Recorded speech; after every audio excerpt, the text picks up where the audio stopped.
నమస్తే audience, welcome to team awesome, me all in one entertainment channel. ఈరోజు నేను మీకోసం రివ్యూ వేసిన సినిమా వచ్చేసి సూక్ష్మదర్శిని. సో ఈ సినిమా గురించి మాట్లాడుకునే దానికంటే ముందు చిన్న కాంటెక్స్ట్. లాస్ట్ ఇయర్ 2022 నవంబర్లో ఈ సినిమా రిలీజ్ అయింది. రిలీజ్ అయినప్పటి నుంచి దీనికి ఉన్న బిల్డప్ అయితే మామూలుగా లేదు. థ్రిల్లర్స్ ఇది ఒక మాస్టర్ పీస్ అని, అండ్ ఏ రివ్యూ ఛానల్ బట్టినా దీని గురించి చాలా బిల్డప్ ఇస్తున్నారు. సో నేను కూడా చూద్దాం అనుకున్నా, కానీ అప్పుడు నాకున్న సరౌండింగ్స్లో ఇది అవ్వలేదు. సో అందుకని నేను వెయిట్ చేస్తున్నాను ఓటీటీలోకి వచ్చిన తర్వాత చూద్దామని. మధ్యలో హెచ్డీ రిలీజ్ అయినా కూడా ఓకే, ఒరిజినల్ వర్షన్ మనం రిలీజ్ అయినప్పుడు చూద్దామని అని చెప్పి వెయిట్ చేశాను. ఈరోజు రిలీజ్ అయింది హాట్స్టార్లో. సో మొత్తానికి ఈ సినిమా చూడాలి వద్దా అంటే, మీ దగ్గర హాట్స్టార్ లేకపోతే సబ్స్క్రిప్షన్ తీసుకోండి, డబ్బులు లేకపోతే టోరెంట్స్లో చూడండి. టోరెంట్స్ కూడా ఓపిక లేకపోతే ఐబొమ్మలో ఎక్కడ దొరికితే అక్కడ చూసేయండి.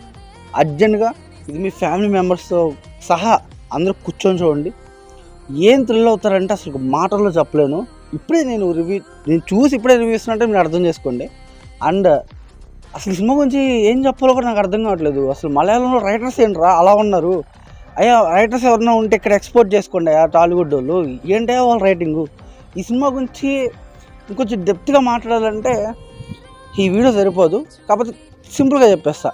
ఇది చెప్పంటే ఇంతకుముందు వచ్చిన థ్రిల్లర్స్ లాగే ఒక రొటీన్ స్టోరీయే, కాకపోతే దీని ట్రీట్మెంట్ అండ్ దీని స్క్రీన్ ప్లే అనేది అసలు నెక్స్ట్ లెవెల్, హాలీవుడ్ లెవెల్. అసలుకి సింపుల్గా చెప్పండి, హాలీవుడ్ లెవెల్. ఇప్పుడు ఎగ్జైట్మెంట్ తగ్గించుకొని సినిమా గురించి ఇంకొంచెం డెప్త్గా చెప్తాను. సినిమాలో ముందుగా పర్ఫార్మెన్స్ కవర్ చేస్తాను. రఫ్గా ఒక 7-8 క్యారెక్టర్స్ ఉంటాయి. ఆ 7-8 క్యారెక్టర్స్ స్క్రీన్ మీద ఉన్నంతసేపు వీడు ఎందుకున్నారా స్క్రీన్ పైన అనవసరంగా నాకు ఫీలింగే ఉండదు. సూపర్ పర్ఫార్మెన్స్ ఒక్కొక్కరు డెలివర్ చేశారు. అండ్ ఇంకొక హానరబుల్ మెన్షన్స్ ఏంటంటే, బెజల్ జోసెఫ్ గుర్తుపెట్టుకోండి, ఇతను ఫేస్ ఆఫ్ మలయాళం సినిమా అవుతాడు ఫ్యూచర్లో. అండ్ ఇతను ఎంత టాలెంట్ అంటే అబండెన్స్ ఆఫ్ టాలెంట్ అంటారు కదా, దానికి పర్ఫెక్ట్ ఎగ్జాంపుల్. ఈయన యాక్టరే కాదు, డైరెక్టర్ కూడా. అండ్ ఇతను డైరెక్ట్ చేసిన 3 to 4 సినిమాస్ ఏ ఉన్నాయి, అన్నీ బ్లాక్ బస్టరే. అండ్ ఇప్పుడు యాక్టింగ్ అయితే చేస్తున్నాడో ఒక్కొక్క జానర్ టచ్ చేసుకుంటూ వస్తున్నాడు. అండ్ ప్రతిదీ హిట్ కొట్టుకుంటూ వెళ్ళిపోతున్నాడు. అసలుకి he's the most talented person ఇప్పుడు మలయాళం ఇండస్ట్రీలో. అండ్ ఫ్యూచర్లో ఇతను face of the Malayalam cinema అవుతాడు, డెఫినెట్గా అవుతాడు. అండ్ నజరియా యాజ్ యూజువల్ ఆమె చాలా గ్యాప్ తర్వాత తీసి మొత్తం రీఎంట్రీ ఇచ్చారు. అండ్ చాలా మంచి స్క్రిప్ట్ చూస్ చేస్తున్నారు. And kudos to that. ఇక అసలు మ్యాటర్కి వద్దాం. ఈ సినిమాలో రైటింగ్, దీని గురించి ఒక గంట సేపు చెప్పుకున్నా కూడా తీరదు. సింపుల్గా ఒక మాటలో చెప్పాలంటే పీక్ ఆఫ్ ది రైటింగ్. ఒక చిన్న స్టోరీని, మనకు ఆల్రెడీ తెలిసిన స్టోరీని, ఇంతకుముందు చూసిన స్టోరీని ఎంత బాగా ఎగ్జిక్యూట్ చేయొచ్చు. అండ్ ఈ సినిమాలో ఉన్న ప్రత్యేకత ఏంటంటే, మన ఇంటెలిజెన్స్ టెస్ట్ చేస్తుంది ఈ సినిమా.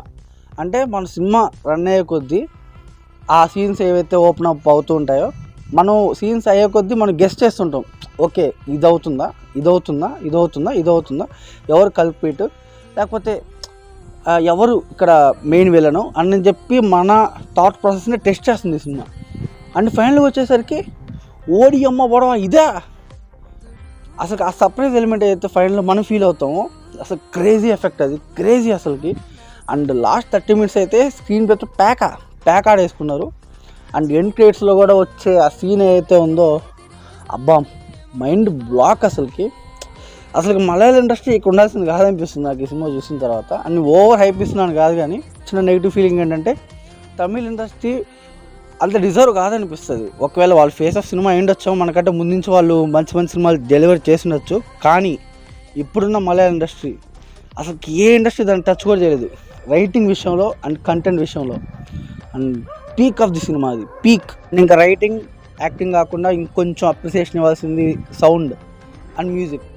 ఈ రెండు ఎంత ప్లే చేస్తారంటే, ఒక సీన్లో ఒక ఫ్రేమ్ ఉంటుంది, ఆ ఫ్రేమ్కి వచ్చిన బ్యాక్గ్రౌండ్ సౌండ్కి సూసు పడిపోతాయి ఎవరికైనా వీక్ హార్టెడ్ ఉంటాయి.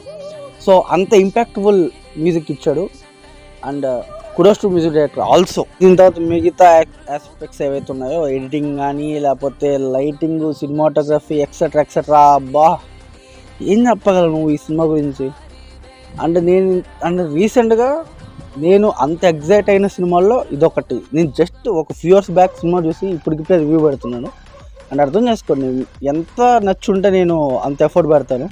పర్ఫెక్ట్ ఎంటర్టైనర్ ఫర్ వీకెండ్ మీ ఫ్యామిలీతో.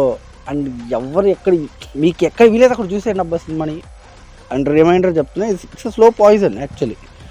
ఈ సినిమాకి రేటింగ్ కూడా ఏమో తెలుసుకోవట్లేదు. రేటింగ్ పగిలిపోద్ది, రేటింగ్ మీటర్ కూడా. ఒకవేళ ఇవ్వాలనుకుంటే 100% ఇచ్చేస్తారు రేటింగ్. సో ఇది ఇక్కడతో. సో డెఫినెట్గా మీకు ఎంత వీలైతే త్వరగా సినిమా చూడండి. So you will love it. So thank you. Signing off team awesome.